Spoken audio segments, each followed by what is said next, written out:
सुनंदा पुष्कर की मौत के मामले में आखिरकार सच कौन बोल रहा है? एम्स के फॉरेंसिक विभाग के हेड डॉक्टर सुधीर गुप्ता या फिर एम्स प्रशासन? पूर्व केंद्रीय मंत्री शशि थरूर की पत्नी सुनंदा पुष्कर की पोस्टमार्टम रिपोर्ट को बदलने के लिए दबाव बनाए जाने संबंधी सुधीर गुप्ता के आरोपों को एम्स ने खारिज कर दिया है। एम्स के मुताबिक गुप्ता के ऊपर किसी भी तरह का दबाव नहीं था। The AIIMS administration categorically denies any such allegations that there was any attempt to pressurize Dr. Sudhir Gupta to change the post-mortem report. Furthermore, there is a case which has been filed by Dr. Sudhir Gupta before the principal bench of the Central Administrative Tribunal CAT in New Delhi, which is regarding the promotion of another faculty member in the Department of Forensic Medicine AIIMS. This case is sub judice and the final decision of the Honorable CAT is awaited. इससे पहले सुधीर गुप्ता ने ये दावा करके सनसनी फैला दी है कि उनके ऊपर सुनंदा की मौत के मामले को रफा दफा करने के लिए गलत पोस्टमार्टम रिपोर्ट देने का दबाव डाला गया था। पोस्टमार्टम करने वाले फॉरेंसिक एक्सपर्ट्स की टीम के हेड डॉक्टर सुधीर गुप्ता ने स्वास्थ्य मंत्री को चिट्ठी लिखकर शिकायत की है कि उन पर सुनंदा की मौत को प्राकृतिक दिखाने का दबाव था। खत में उन्होंने लिखा है कि उन पर तत्कालीन स्वास्थ्य मंत्री गुलाम नबी आजाद ने गैर पेशेवर तरीके से सुनंदा की मौत को नेचुरल डेथ दिखाने के लिए दबाव डाला था। गुप्ता ने सेंट्रल एडमिनिस्ट्रेटिव ट्रिब्यूनल यानी कैट में भी अपने प्रमोशन का मामला पेश किया है और वहाँ पर भी इस दलील को सबूत के तौर पर रखा है। हालांकि डॉक्टर गुप्ता और उनके परिवार का कोई भी सदस्य मीडिया से इस बारे में बात करने को तैयार नहीं है। गुप्ता ने कहा, मैं इस मुद्दे पर टिप्पणी नहीं करना चाहता। ये कानूनी मामला है, गंभीर मुद्दा है। मैं इसे मीडिया से साझा नहीं कर सकता।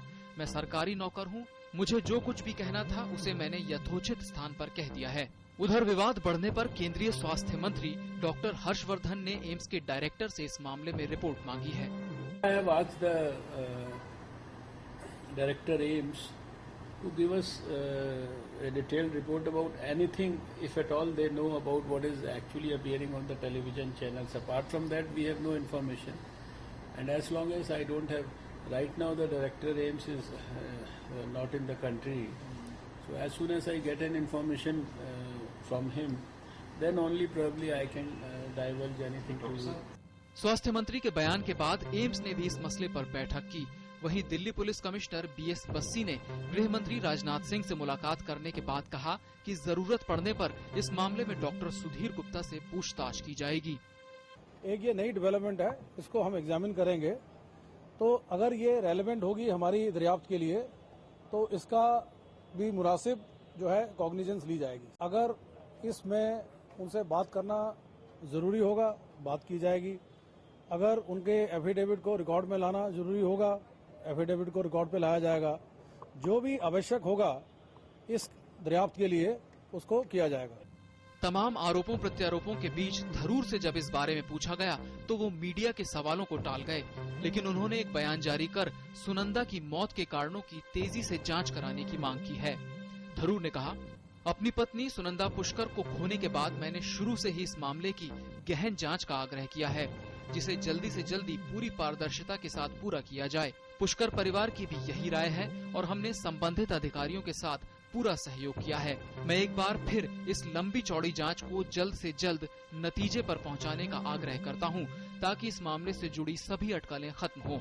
एक पूर्व केंद्रीय मंत्री से जुड़ा होने के नाते ये मामला वैसे ही हाई प्रोफाइल था और ताजा आरोपों के बाद और गंभीर हो गया है।